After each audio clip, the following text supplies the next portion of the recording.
ஸ்ரீ நத்த மாரியம்மன் அருள்வாக்கு நிலையம், சிவகங்கை மாவட்டம், சிங்கமுனரி. Contact number 85 31 99 86 97. இறந்தவ வந்து பேசுவாங்க. நேரில் வர முடியாத ஆன்லைன்லையும் பார்த்துக்கலாம். நீங்கள் என்ன நினச்சி அம்மாட்ட குறி வைக்கிறீங்களோ அந்த பிரச்சனையை சொல்லி உங்களுக்கு அம்மா தீர்வும் கொடுப்பாங்க. என் நத்த மாரியம்மா சொன்ன கதை. 2 பேர் சேர்ந்து ஒரு இடத்துக்கு போயிட்டுருக்காங்க. போகிற வழியில் வந்து ஒரு பொருள் கீழே கிடந்துருக்கு. 2 பேருமே பார்த்துருக்காங்க. ஆனால் வந்து டக்குன்னு ஒருத்தன் குஞ்சு எடுத்துட்டேன். அப்போ நம்ம நினைப்போம் எல்லாரும், சரி 2 பேருமே பார்த்தோம், 2 பேருமே சரி பங்கு அந்த பொருளை விற்றோ இல்லை சரி பங்கோ அதை வந்து விற்று காசு எடுத்துக்கிட்டோன்னு நினைப்போம். ஆனால் வந்து எடுத்தவன் சொல்லியிருக்கேன், நானே பொருளை எடுத்தி அப்படின்னு இருக்கேன். இவன் சொல்லியிருக்கேன், நான் தானே அந்த பொருளை பார்த்தேன் அப்படின்றது. நீ என்னதே பார்த்தாலும் நான் குடிஞ்சு எடுத்துட்டீல அப்படின்னு சொல்லியிருக்கேன். இதுக்கு எங்கள் அம்மாட்ட என்னம்மா அர்த்தம் அப்படின்னு கேட்டேன். அம்மா சொன்ன அர்த்தம், 2 பேர் சேர்ந்து ஒரு தொழிலை செய்வாங்க. தொழிலை செய்கிறப்ப நல்லா அதில் லாபம் வந்துடும். அப்போ இந்த கொஞ்சம் அறிவாக இருக்க என்ன பண்ணுவேன்னா,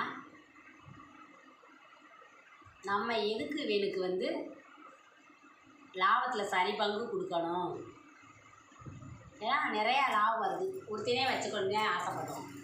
அதனால் சரி பங்கு எதுக்கு கொடுக்கணும் அப்படின்னு சொல்லிட்டு உடனே யோசித்து பார்ப்பேன். எப்படியாச்சும் அவனை விலைக்கு விட்டுறணும் அப்படின்னு நினச்சி நல்லா லாபம் வரும்போது என்ன பண்ணுவேன்னா, எதையாச்சும் அவன் மேலே குறை சொல்லி அவன் வந்து விலைக்கு விட்டுருவேன்.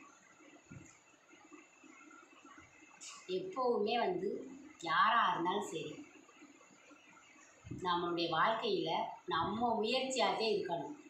நம்ம வந்து தன்னிச்சையாகவே எதாக இருந்தாலும் செயல்படணும். எந்த தொழில் செஞ்சாலும் நம்மதே செய்யணும். அடுத்தவளை வந்து நம்ம வந்து கூட்டு தொழில் போகிறோம் அப்படின்னு சொல்லிட்டு செய்யக்கூடாது. அது கடைசி வரையுமே வெற்றி ஆக முடியாது. ஏதாவது ஒரு பிரச்சனை வந்துடும். ஏதாவது ஒரு பிரச்சனை வந்து அவங்க புரிஞ்சுக்கிடுவாங்க. இதுவே நம்ம செஞ்சால் லாபமோ நஷ்டமோ நம்மளை சேர்ந்ததாயிடும். எல்லாருக்குமே தெரியும், தெரியாதவங்களும் இருக்க முடியாது.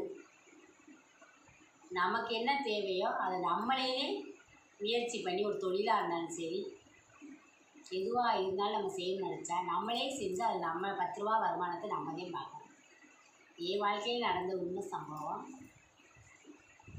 ஏன்னா யாரையும் நம்பி போகக்கூடாது அப்படின்னு சொன்ன இந்த கதைக்கு எனக்கும் ஒரு கதை நடந்திருக்கு. நானும் எங்கள் அம்மாட்ட போய் 5 வாரத்தில் ஒரு டாடா ஏசி வாங்கி தர சொல்லி 3 வாரத்தையும் போய் எங்கள் அம்மா 4வது வாரம் நான் கோயிலுக்கு போல 5வது வாரம் என் வீட்டில் டாடா ஏசி நின்றுச்சு.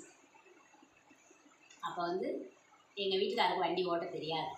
நான் எங்கள் அண்ணனுக்கு ஓட்ட தெரியும். எங்கள் அண்ணனை நம்பி வாங்கினேன். ஆனால் எங்கள் 2 பேருனாலையும், எங்கள் அண்ணனாலையும் என்னாலையும் கடைசி வரை அதை கொண்டு செலுத்த முடியலை. அந்த வண்டியை வருமானமும் பத்தலை, அதை செய்யவும் முடியலை. 2 வருஷம் இதே என்னால் வச்சு நானும் எங்கள் அண்ணனும் அந்த தொழிலை செய்ய முடிஞ்சிச்சு.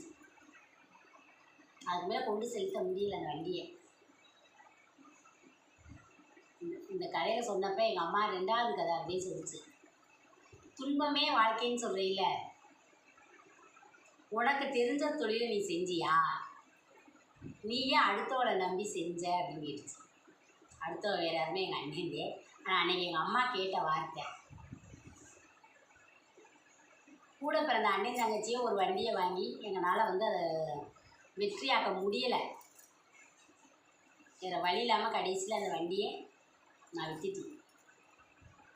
ஏன்னா கொண்டு செலுத்த முடியலை 2 பேர்னாலையுமே. அதனால் எனக்கு நடந்த உண்மை சம்பவம் இது. அதனால் யாரையும் நம்பி எந்த தொழிலும் செய்யாதீங்க. எங்கள் அம்மா என்ன சொல்கிறாங்கன்னா, லாபமாக நஷ்டமாக நம்மளை சார்ந்ததாகவே இருக்கட்டும். ஒருத்தரை நம்பி போய் நம்ம முதல்ல போட்டு அப்போ வந்து மன வருத்தம் வந்து இன்னும் நிறைய லாபம் கிடைக்கும். போராமப்பட்டு அவங்க என்ன பண்ணுவாங்கன்னா இவங்களை எப்படியாச்சும் விலைக்கு விட்டுறணும்னு விலைக்கு விடுவாங்க. இல்லை லாபம் வராமல் போயிடும். அப்போ 2 பேருக்குமே மன வருத்தம் வந்துடும். அதனால் யார் யாரையும் நம்பி செய்யாமல் நம்மளே நம்மளால் முடிஞ்ச தொழிலோ வேலையோ செஞ்சு நம்மளே பொழைச்சிக்கணும். இதே எங்கள் அம்மா சொன்ன கதைன்னு அர்த்தம்.